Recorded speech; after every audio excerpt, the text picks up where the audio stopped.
Let's talk a bit about the Bitsave protocol on CryptoSmart, if I'm correct. Yeah. So how does that work? Just help us with a brief explanation on how that works. Okay, thank you. You come in as a user, you create a savings plan, maybe house rent, maybe school fees, or maybe new business. Yeah, business.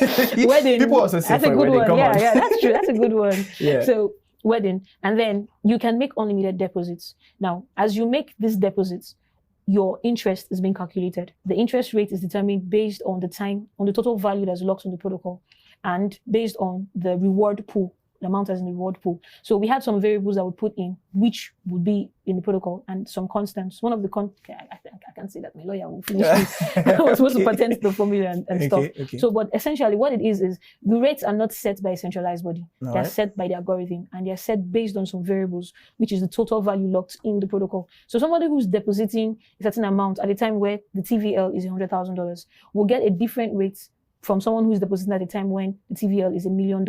But the difference now is the TVL is done in such a way that it reflects the token price. So the idea is TVL is supposed to be directly proportional to increase in the price. I think you're speaking very technical now. You need to actually break it down for the viewers out there. Okay. Let me break it down. Really... So it's just like what happened with Bitcoin. When years ago you could mine Bitcoin with your laptop, and you could mine like 2,000 BTC. But the value of 2,000 BTC then was really small. Yeah. But now, to mine BTC, computational power increased as the value of the token increased. Yeah. So you need to solve more hard maths, which would take more computational power. But the little BTC you would get still retains its large value. So that's the kind of thing we're trying to mimic, because we looked at it. If we're going to mimic any protocol, which one is truly decentralized, that has no central body system? So are we looking at a proof of stake algorithm, type of algorithm? Because you made mention of Bitcoin. We're looking at SafeFi.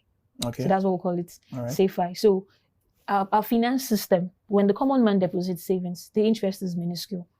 So we don't want that for the same people, because I told you before, we're essentially building for Africans.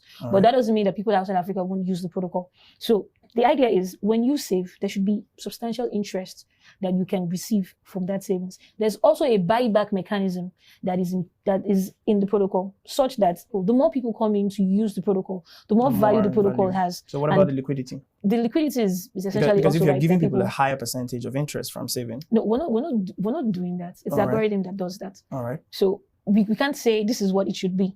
The algorithm would say how much value is in the protocol at the moment, and then how much word is in the pool at the moment. So depending on the value and the amount, it calculates what the appropriate interest rate should be. So what we looked at was appropriation and timing.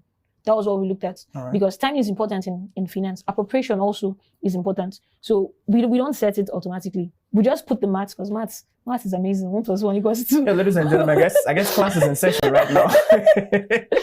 Class is in session. That's very, very fantastic, Karla. Very, very technical. Don't worry. When it's out, when we've done the patent and everything, we would explain how the protocol works for everyone to understand. Do that for everyone to understand.